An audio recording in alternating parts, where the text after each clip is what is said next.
2장 20절 말씀 찾으셨으면 제가 한번 읽고 여러분이 한번 읽는 것으로 하겠습니다. 내가 그리스도와 함께 십자가에 못 박혔나니 그런즉 이제는 내가 사는 것이 아니요 오직 내 안에 그리스도께서 사시는 것이라. 이제 내가 육체 가운데 사는 것은 나를 사랑하사 나를 위하여 자기 자신을 버리신 하나님의 아들을 믿는 믿음 안에서 사는 것이라. 내가 그리스도와 함께 십자가에 못 박혔나니 그런즉 이제 내가 사는 것이 아니요 오직 내 안에 그리스도께서 사시는 것이라. 이제 내가 육체 가운데 사는 것은 나를 사랑하사 나를 위하여 자기 자신을 버리신 하나님의 아들을 믿는 믿음 안에서 사는 것이라. 아멘. 기도하시겠습니다. 사랑이 많으신 아버지 하나님, 오늘도 이렇게 좋은 날 저희들을 예배자의 자리에 서게 하시니 감사합니다. 일찍이 하나님께서 우리를 위하여 십자가의 죽음으로 아버지 우리의 죄를 다 도말하시고 속량하셨으니 그 은혜에 다시 한번 감사드립니다. 하지만 우리가 아버지여 세상의 정욕과 보이는 것에만 치중하다 보니 하나님이 없는 것처럼 아버지 하나 강박한 마음으로 우리의 자아로 우리의 생각으로 우리의 환경대로 살았을 때가 많았음을 고백합니다.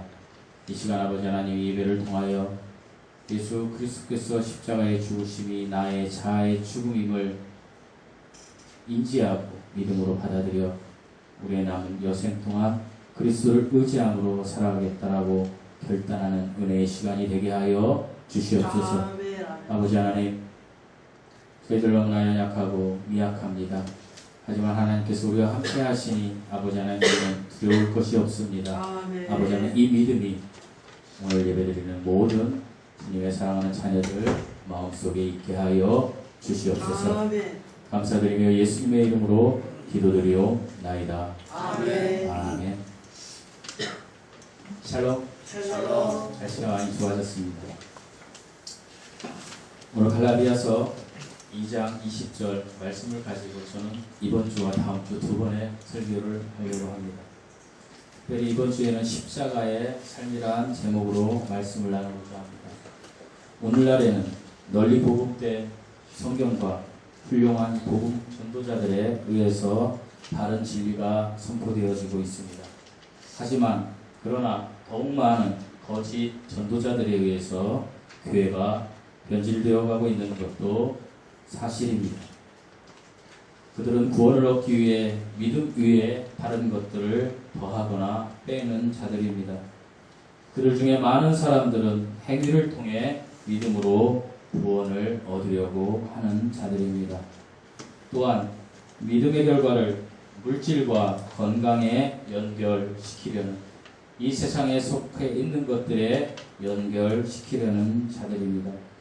그들은 온갖 속임으로 사람들을 지옥으로 던져버리는 자들입니다. 왜냐하면 우리의 구원은, 우리가 구원을 얻는 데 필요한 것은 오직 믿음뿐이기 때문입니다. 믿음이 무엇입니까? 믿음은 하나님이 사랑하신 것을 감사하고 감격해서 받아들이는 것입니다. 지난주에 믿음은 나보다 더 큰 존재에 대한 열린 마음이라고 했습니다. 그러니까 나보다 더 큰 존재가 계시고 그 창조주는 하나님이시며 하나님이 나를 사랑하신 것, 그것에 감사하고 감격해서 그 선물을 받아들이는 것이 믿음이라는 것입니다. 그러면 믿음을 소유한 사람들의 삶은 어떻게 될까요? 믿음을 소유한 사람들의 삶은 자신이 아무것도 아닌 존재이며 스스로를, 자신을 어찌할 수 없는 존재임을 고백하며 내가 죄인이었으나 하나님의 은혜로 구원받은 의인이라는 것을 하나님 앞에 감사로 드리며 사는 삶, 그리고 하나님께서 일하시도록 기다리면서 사는 삶, 이것이 믿음으로 사는 삶을 사는 사람들의 모습입니다. 즉 하나님을 의지할 수밖에 없는 존재라서 자신의 위치, 어디입니까? 죄인의 자리입니다. 자신의 위치를 기꺼이 수용하는 것, 이것이 믿음 있는 사람의 모습이라는 것입니다. 하나님은 갈라디아서를 통해서 믿음 안에서 참 자유함을 누리기를 원하십니다. 그런데 이 참 자유함을 이야기할 때 사람들은 많은 경우 오해를 합니다. 내가 구원받았으니까 내 마음대로 살아가는 것이 참 자유함이라고 느낄 수 있습니다. 그리고 어쩌면 율법으로 구원받는 사람들보다도 이 자유함을 주신 하나님의 은혜에 감사하지 않으면서 마치 구원받지 못했으면서 자유함을 방종으로 바꿔서 생활하는 사람들도 있을 것입니다. 하나님은 이것을 원하지 않으십니다.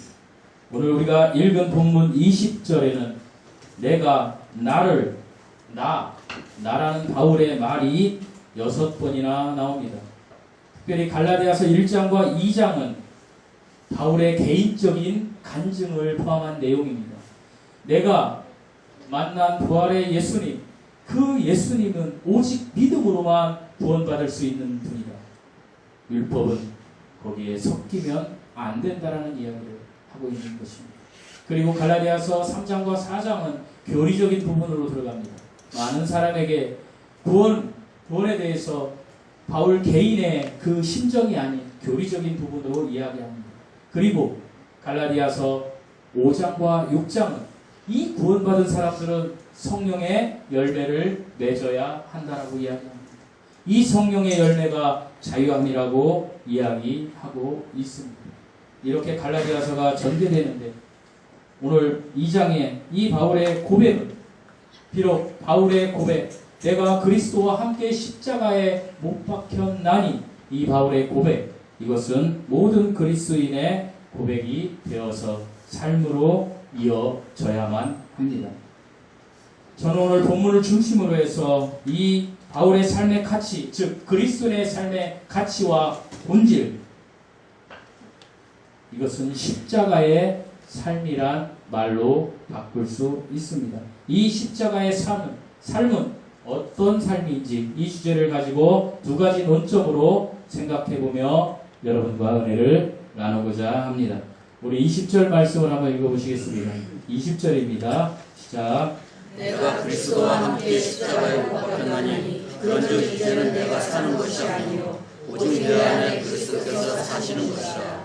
이제 내가 육체 가운데 사는 것은 나를 사랑하사 나를 위하여 자기 자신을 버리신 하나님의 아들을 믿는 믿음 안에서 사는 것이라.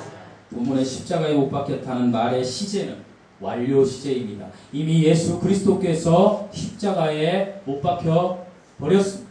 2000년 전에. 하지만 과거에 완료된 그 완성된 동작이 현재의 저와 여러분에게 그 결과로 남아 있는 것을 의미합니다. 그러니까 인간이 이 지구상에 사는 한 모든 사람에게 이 십자가, 예수 그리스도의 십자가의 죽음은 적용된다라는 이야기를 바울이 하고 있는 것입니다. 바울은 그리스도와 십자가에 못 박혔으며 그 결과 지금도 여전히 그 은혜를 힘입고 있다라는 것입니다. 여러분이 그리스도인이 된 것은 은혜입니다. 그 은혜는 부활 소망이 있지만 그 부활 소망 전에 예수 그리스도의 십자가에 죽음이 있었다는 사실을 절대로 잊어서는 안 됩니다. 그리스도의 십자가의 죽음은 그리스도 안에서 바울과 성도된 저와 여러분에게도 십자가 나무에 달려 우리의 죄가 죽었음을 기뻐하는 것입니다. 바울이 그것을 기뻐했다라는 것입니다. 그러니까 우리 역시 그것을 기뻐해야 한다라는 것입니다. 왜 그렇습니까? 십자가의 죽음 위에 부활이라는 영원한 소망이 있기 때문입니다. 바울은 이것을 단순하게 교리적으로 믿은 것 이상의 일을 했습니다. 그는 그것을 자기의 마음속으로 받아들였고 그 하트 속에 마음속에 깊이 간직한 채 영생의 소망, 그 희망을 보며 삶을 살았습니다. 그리고 모든 삶을 그리스도께 바쳤습니다. 예수 그리스도의 십자가 죽음 덕택으로 자기 자신이 율법에 대하여 빛을 갚았다라고 선언하고 있는 것입니다. 하나님의 공의를 만족시켰다라고 이야기하고 있는 것입니다. 하나님과 더불어 화해했다라는 사실을 믿었다라는 이야기를 지금 하고 있는 것입니다. 사랑하는 성도 여러분, 바울의 이 고백은 우리의 고백이 되어야 합니다. 우리가 구원받은 그리스도인이라면 우리의 자아는 죽었음을 선언해야 합니다. 율법이 나를 죽이고 나를 저주하고 나를 살해했지만 하지만 예수 그리스도의 십자가를 통해서 나는 율법의 권능으로부터 자유함을 누릴 수 있다는 것입니다. 여러분, 우리가 어떤 선함을 행함으로 구원받는 것이 절대로 아니라는 사실입니다. 우리는 믿음으로 구원받습니다. 하나님께서 주신 믿음으로 구원받아서 우리는 하나님의 말씀 속에서 자유함을 누릴 수 있는 존재가 된 것이라는 것입니다. 사랑하는 성도 여러분, 제가 누차 여러분에게 말씀드렸지만 우리가 예수 그리스도를 믿고 완벽하게 우리의 상태가 바뀌었나요? 절대로 그렇지 않습니다. 우리는 예수 그리스도를 믿고 나서도 여전히 옛사람, 옛성품이 내 안에 있습니다. 내가 세상에서 좋아하던 것들이 여전히 잠재의식 속에서 남아 있습니다. 상태는 변하지 않았다는 것입니다.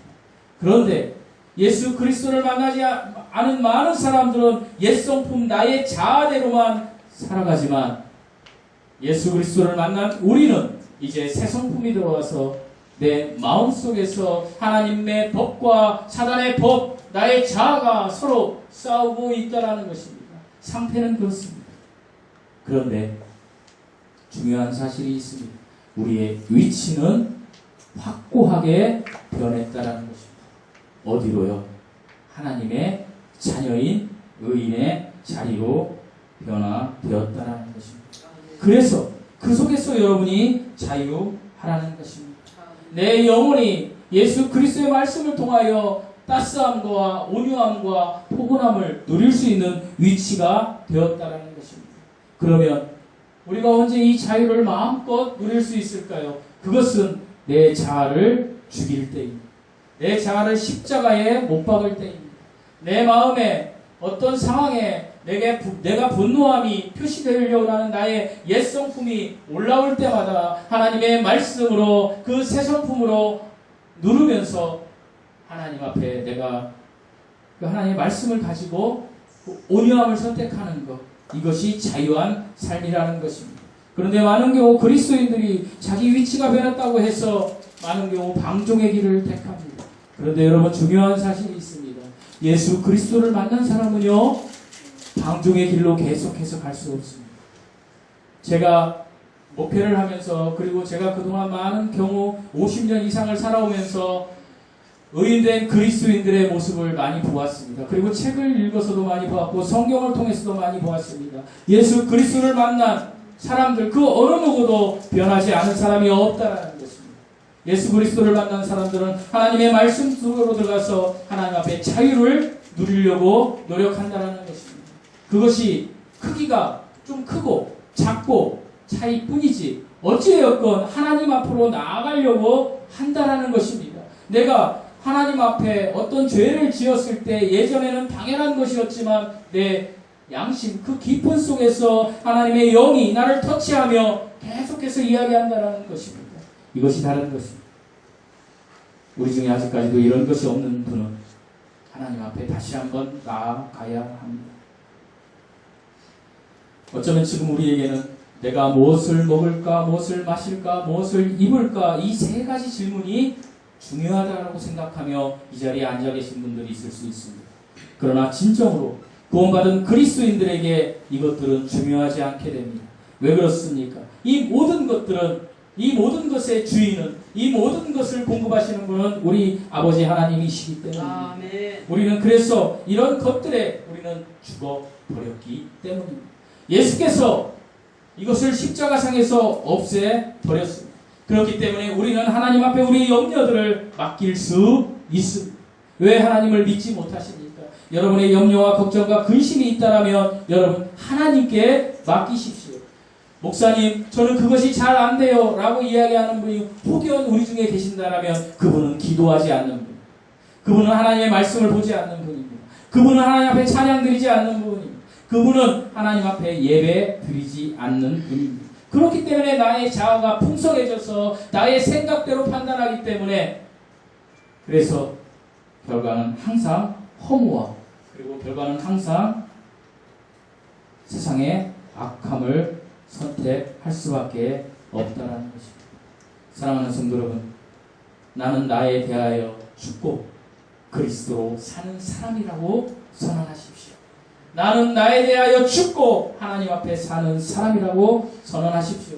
하지만 그럼에도 불구하고 우리에게 세상을 살다 보면 육신의 정욕이 올라오는 것도 사실입니다. 왜냐하면 내가 여전히 세상에 속해 있어서 살기 때문입니다. 내 옛성품이 여전히 있기 때문입니다. 내가 의인이라 칭함받은 그 스타트점에서 내가 성화되는 과정을 점점 걸어가고 있기 때문입니다. 내가 완전히 퍼펙트하게 영화되지 않았기 때문입니다. 그럼에도 불구하고 이때마다 성숙한 그리스도인이라면 이렇게 외쳐야 합니다. 세상이여, 너의 모든 매력과 더불어 나에게 오라. 너희 유혹자들이여, 나에게 모두 나아오라. 너희가 십자가에 못 박힌 사람에게 무슨 짓을 할 수 있는가? 내가 세상에 대하여 죽었는데 아무리 나를 유혹하고 아무리 나에게 어떤 것을 한다 할지라도 나는 그것에 유혹받지 않는다라고 선언하라는 것입니다. 왜 그렇습니까? 내 자아가 죽었습니다. 이들 목회를 수치와 멸시와 가난의 길을 걸어가는 과정이라고 목사님들이 이야기합니다. 일정 부분 맞는 것도 있을 것 같습니다. 예수 그리스도의 복음을 전하면 수치를 당하지 않습니까? 우리가 모멸감을 당할 때도 있지 않습니까? 그럴 때마다 그것에, 그 사람들의 소리에 나는 죽어버린 사람이에요. 나의 자아가. 내 자녀가 내 뜻대로 안 합니다. 내 남편이 내 뜻대로 안 합니다. 내 아내가 내 뜻대로 안 합니다. 나는 선한 일을 하는데 그들이 따라오지 않습니다. 그럴 때마다 그들이 어떤 이야기를 한다 할지라도 반응하지 말라는 것입니다. 왜요? 나는 죽은 사람입니다. 나는 죽었기 때문에 나는 외쳐야 합니다. 나는 세상에 죽었는데 너희가 죽은 사람을 아무리 유혹하고 이야기한들 내가 반응을 보일 필요가 있겠는가? 반응을 보이지 않는다. 사람이 그리스도를 받아들임으로 인하여 이 세상에 대하여 완전히 죽은 사람이 되었다고 느껴질 때, 그렇게 비워질 때 하나님의 말씀이 채워지면 복된 인생, 복된 마음의 상태로 바꾸게 되는 것입니다. 여러분 이런 경험을 해보셨습니까? 우리가 가끔은 부흥회에 가서 하나님 앞에 간절히 기도하고 찬양하고 말씀 들으며 예배 드릴 때에 우리의 모든 걱정과 근심이 싹 사라지며 하나님께서 주시는 평안이 찾아오는 것을 느낄 때가 있습니다. 그것이 영원히 지속되는 건 아니지만 내가 그렇게 은혜가 충만한 시간이 있을 때가 있습니다. 그때는 어떤 사람이 무슨 이야기를 해도 행복해지고 모든 것이 긍정적으로 보입니다. 모든 것이 감사함으로 보입니다. 지난주에 제가 회사에서 대전 우리 연수원에 저희 수원지사가 전국 꼴등을 해서 기합받으러 1박 2일을 다녀왔습니다. 힘든 여정길을 다녀왔는데 예전에 이 수원 쪽에서 근무했던 홍보부장 한 분이 계신 퇴직을 하셨는데 그분에게 무슨 일이 있으면 수원지사 전 직원이 가야 되는 정도의 인간관계를 맺으신 분이었습니다. 그분에 관련된 소식이 우리 지사 직원들에게 일제히 날라왔습니다. 저희가 그저께 3시 반까지 토론하고 그러니까 굉장히 스파르타식 워크숍을 진행했습니다. 그 문자가 물론 제 핸드폰에도 왔습니다. 부고 문자였습니다. 그 김지한 부장님 사모님은 그냥 사모님이 아니고 우리가 잘 아는 사모님이었습니다. 왜 그러냐면 사내 부부였습니다. 그분은 KT 탁구 선수였습니다. 저도 탁구를 좋아하지만 탁구를 너무 잘 치고 너무 건강하신 분이었습니다. 50대 중후반밖에 되지 않습니다.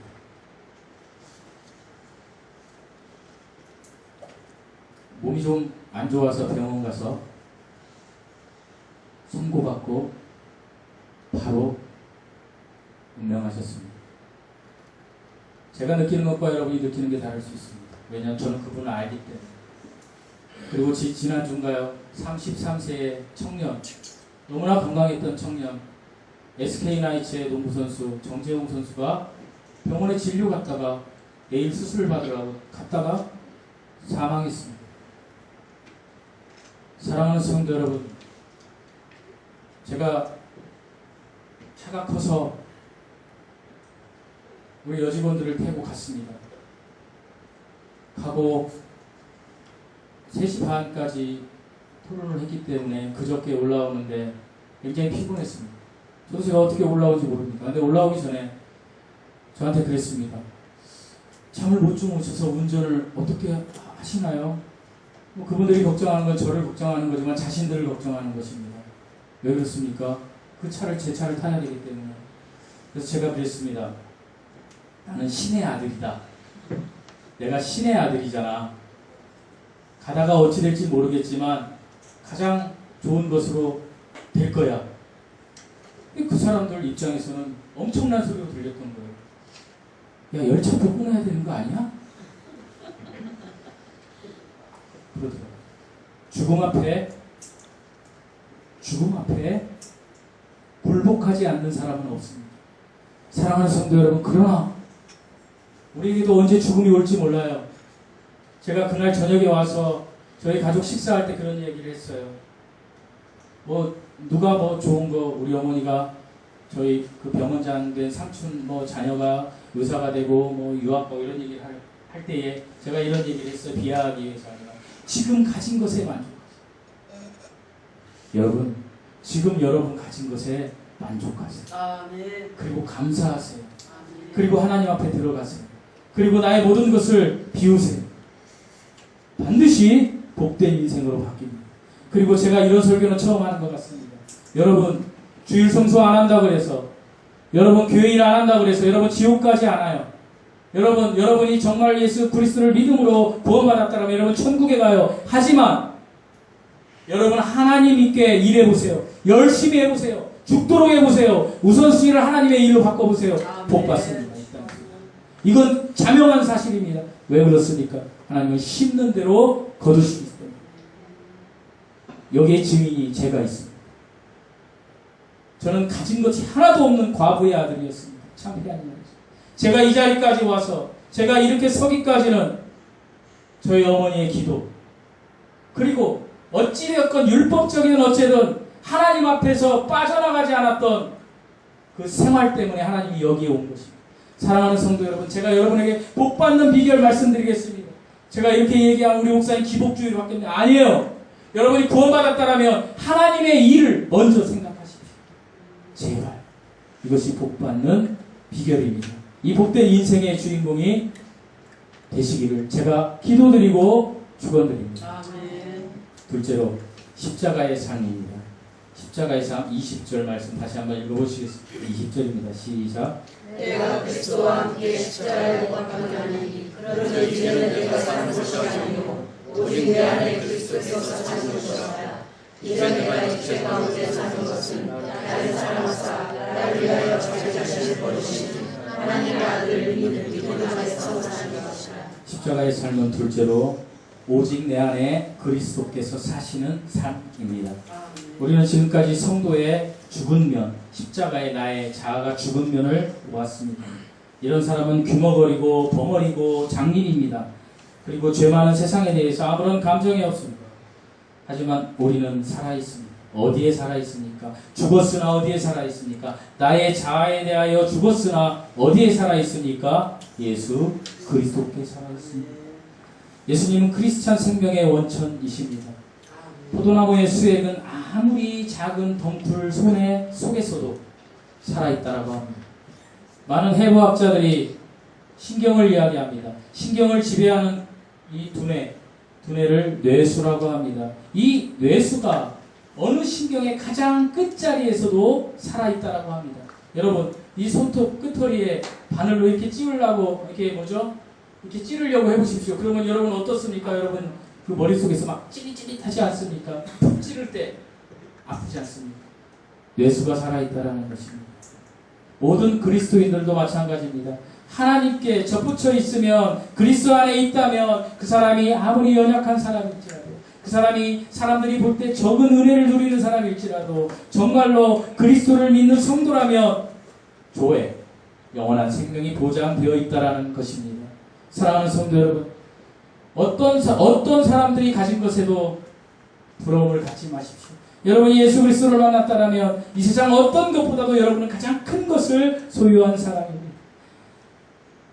이건희 회장보다, 그의 아들 이재용보다 여러분이 더 큰 것을 소유하신 분들이라는 것입니다. 어떻게 했을 때? 예수 그리스도를 믿었을 때. 성도가 되었다는 것은 우리의 삶이 새롭게 시작되었다는 것입니다. 여러분이 구원받았다고 할 수는 있습니다. 말로 할 수는 있습니다. 하지만 여러분이 진정으로 구원받았다면 우리의 성품에 그리스도의 성품이 있어야 한다는 것입니다. 그리스도의 성품을 닮은 사람들은 세상에 죽어가는 혼들에 대한 애절함이 있어야 합니다. 그래서 복음 전도자의 삶을 살게 된다는 것입니다. 비록 성도가 된 이후에도 육신으로부터 오는 죄, 그 모양들이 남아 있습니다. 분노가 강했던 사람들은 분노함이 있을 수 있습니다. 하지만 예수님이 함께 하시면 그것을 지혜롭게 극복할 수 있도록 점점 성화시켜 주신다라는 것입니다. 그런데 진정으로 거듭난 사람들에게 공통점이 한 가지 있습니다. 그 공통점은 그 사람들은 하나님이 좋아하는 것을 좋아한다는 것입니다. 그 사람들은 하나님의 말씀에 귀를 기울인다는 것입니다. 그 사람들은 하나님, 우리 주 예수 그리스도가 그들의 영원한 인생의 동반자라고 확신한다는 것입니다. 유행가 가사 중에 태진아 씨가 부르는 당신은 나의 동반자라는 노래 제목이 있거든요. 당신은 나의 동반자, 영원한 나의 동반자. 사랑하는 성도 여러분, 듣기 되게 좋죠. 사랑하는 사이에 사랑하는 남녀가 당신은 나의 동반자. 저 유행가 잘해요. 이렇게 딱 하면 막 사랑할 때는 그렇죠. 그러나 사랑은 영원한 동반자가 될 수 없습니다. 아무리 사랑하는 부부라 할지라도 가는 배는 다르다는 것입니다. 바다를 향해서 가는 그 항해 배, 남자라는 배, 여자라는 배일 뿐이지 그 배가 동반자라는 배는, 똑같은 배는 아니라는 것입니다. 사람은 왜 그렇습니까? 영혼의 주인공이 아니기 때문에. 영혼의 주인공은 누구이십니까? 영혼의 주인공, 영혼의 주인은 하나님 뿐이십니다. 그래서 하나님과 동반자가 될 때 영원한 하나님이 동반자가 될 수 있습니다. 물론 세상을 살면서 당신은 나의 동반자, 영원한 나의 동반자, 그리고 다음에 나오는 가사가 뭔지 아십니까? 내 생의 최고의 선물. 맞습니다. 저도 부끄럽지만 저희 가족, 그리고 저와 관계된 사람들, 여러분들이 내 생의 최고의 선물이라고 생각합니다. 어디에서요? 제가 지구에서 살 때까지. 언제까지 살지는 모르지만 내가 지구에서 살 때까지는 내 생의 최고의 선물. 내 어머니, 내 남편, 내 아내, 내 가족, 그리고 공동체, 직장에 있는 사람들이 최고의 선물이라는 것입니다. 사랑하는 성도 여러분, 그 사람들을 사랑한다면 우리는 복음을 전해야 합니다. 그리고 그 영원한 동반자는 예수 그리스도 뿐이라는 것입니다. 밤하늘에 오랫동안 밝은 빛을 비추는 빛의 집단들이 있습니다. 밤하늘을 보면 별이 하나씩 반짝이기도 하지만 별들이 이렇게 모여서 쭉 띠를 이루고 있는 것들이 있습니다. 그것을 우리는 성운이라고 합니다. 이 성운은 사람들이 이렇게 생각했습니다. 혼동 상태에 있는 물질들의 집합체이다. 그것이 모여있으니까 이렇게 모여있으니까. 그런데 망원경을 발견하고 보니 그것은 망원경으로 보니까 각기 다른 별들이었습니다. 우리 눈에 그렇게 보였던 것입니다. 우리 눈에 그렇게 보인다고 해서 망원경이 발견되기 전에 사람들은 그것이 어떤 물질들의 집합체, 그냥 성운이라고 이야기했다라는 것입니다. 사람도 마찬가지입니다. 사람들은 자신을 가장 보편적인 사람들 속에 흡수된 존재, 그러니까 이 지구에 살면서, 이 대한민국에 살면서, 이 수원 120만 인구에 살면서 그냥 예수 믿어도 살고 예수 안 믿어도 살고 그냥 그렇게 사는 거야. 그냥 23평 아파트 살다 33평 가면 좋고 33평 가다가 40평 가면 좋고 이렇게 생각하며 자동차 좋은 거 타면 좋고 내 남편이 말 잘 들으면 좋고 그렇게 사는 거야. 인생 뭐 별거 있어. 이렇게 하면서 엉겨져서 성문들처럼 산다라는 것입니다. 하지만 그렇지 않다라는 것입니다. 망원경으로 볼 때 그 별이 각기 하나이듯이 하나님께서 망원경의 역할을 하며 우리 수원 땅, 비좁게 수원 땅을 바라볼 때에 120만의 사람들이 하나가 독립적인 존재로 보인다는 거죠. 사랑하는 성도 여러분, 어떤 사람도 그냥 그저 내가 예수 믿는다 그래서 내 자녀가 구원받는 거 아니라는 사실입니다. 각각 하나님 그 망원경으로 그 각 개인이 인격적으로 하나님과 만남을 해야만 구원받는다라고 이야기하신다는 것입니다. 사랑하는 성도 여러분, 사람의 눈으로 바라보지 마십시오. 사람의 눈으로 바라보지 말고 하나님의 눈을 의식하시라는 것입니다. 이것이 하나님을 경외하는 삶입니다. 하나님은 한 사람 한 사람이 인격적인 소유물이라는 것입니다. 여러분, 제 생각을 여러분이 다 알지 못하지 않습니까? 저도 여러분의 생각을 다 알지 못합니다. 하지만 우리 각자의 생각을 다 아시는 분이 하나님이시라는 것입니다. 그래서 우리 인생의 동반자가 오직 예수 그리스도 성자 하나님뿐이어야 한다라는 이야기입니다. 이 하나님은 우리의 인격을 존중해 주시는 분이십니다. 이 하나님은 우리와 영원히 함께 하신다라고 하신 임마누엘 하나님입니다. 이 하나님은 우리가 죄 가운데 거하고자 한다라면 슬퍼하시는 분입니다. 그리고 슬퍼하시면서 모든 사람들에게 한 가지 법칙을 말씀해 주셨습니다. 그건 제가 누차 수십 번 이야기했던 갈라디아서 6장 7절 말씀. 저는 여러분이 이걸 그냥 외웠으면 좋겠어요. 그냥 성경 구절 다 외우기 힘들면 갈라디아서 6장 7절에 스스로 속이지 말라. 너 스스로 속이지 말라. 하나님은 업신여김을 받지 아니하시나니 하나님 창조주는 절대로 업신여김을 받지 않는다. 네가 생각하는 거짓말 이런 거 그런 것들로 업신여김을 받지 아니하시나니 사람이 무엇으로 심든지 그대로 거두리라. 여러분 이걸 다 외우기 힘들면 심는 대로 거둔다. 그것도 어렵습니까? 그러면 그냥 여러분이 세상에서 배운 과학적 원리로 결과가 있어야 원인이 있는 곳에 결과가 나온다. 인풋, 아웃풋 이렇게라도 외우세요. 인풋의 시가 아웃풋으로 나온다. 심는 대로 거둔다. 여러분 이것은 어떤 사람에게도 동일하게 적용된다는 사실을 잊지 마십시오. 세상의 탐욕과 죄의 씨앗을 지금 심고 계신 분이 계신다면 그거 심지 마십시오. 그리고